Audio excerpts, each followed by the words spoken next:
Hello everyone, and today I'll show you how to improve battery life on your Xiaomi Pad 6. So in order to do that, first of all, let's turn off some unnecessary features. So swipe down from the very top of your screen to open up your control panel, and here you can turn out the features which you are not currently using. For example, quick share, press OK. For example, Bluetooth, Wi-Fi. You can lower down your brightness because the higher the brightness, the more battery usage it takes, alright?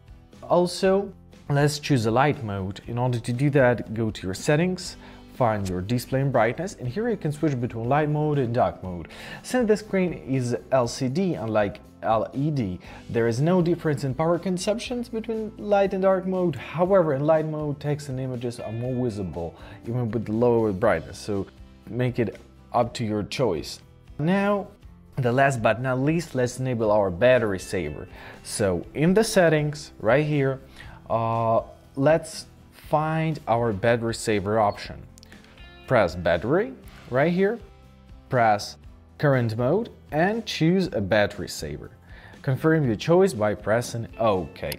And that's it. Now our tablet will last much longer. I hope this video was helpful. Thank you so much for watching and have a great day.